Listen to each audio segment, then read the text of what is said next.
sur le thème de l'observation, ils observent les autres, mais ils s'observent eux-mêmes.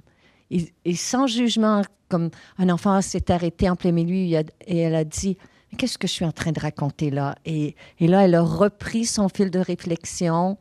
Et quand ils ont oublié une question, très simplement, j'ai oublié la question. Donc, il y a ça, j'ai trouvé ça très touchant. Et on nous demandait, est-ce que c'est utile à l'école, la philosophie? Et moi qui suis allée à l'école où on m'a simplement transféré des connaissances sans rarement me demander mon opinion, et je trouve que non seulement c'est utile, c'est essentiel, mais c'est véritablement là où on tient la clé qui pourrait, à quelque part, changer. Puis je sais que ça va paraître gros, là, mais le destin de l'humanité, d'être capable de communiquer ensemble dans les différences, dans la tolérance, dans la bienveillance, et de partager non seulement nos connaissances, de transmettre, mais aussi d'être capable de vivre, à quelque part, celles des autres, sans jugement.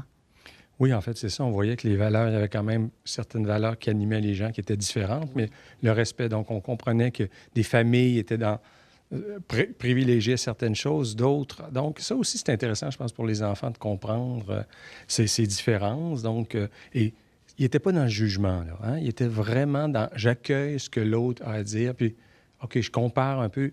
Mais on sentait cette bienveillance. Donc, je pense que dans la classe, il y a déjà eu une préparation certainement pour que les enfants soient dans cette bonne attitude face à l'autre. Qu'est-ce que tu en as retenu quand les enfants parlaient de la beauté, de l'importance de la beauté? Bien, en fait, je pense qu'ils ont fini par le dire, c'est vraiment la beauté intérieure qui est la plus importante. Donc, il y a celle qui est à l'extérieur, qui, d'une certaine façon, nous enveloppe, nous prédispose. Mais celle qui est la plus importante, c'est la beauté intérieure et celle qu'on partage avec les autres. Merci à cette fabuleuse école, à Chantal, à Madame Marie-Christine, comme ils l'appellent avec tellement d'affection. Mais merci à la Fondation Sèvres. Merci à Frédéric Lenoir, qui est extraordinaire dans ce rôle de philosophe. Ah, c'est comme... Ouais. Et Mylène, Geneviève, Dominique, tout le monde, merci beaucoup.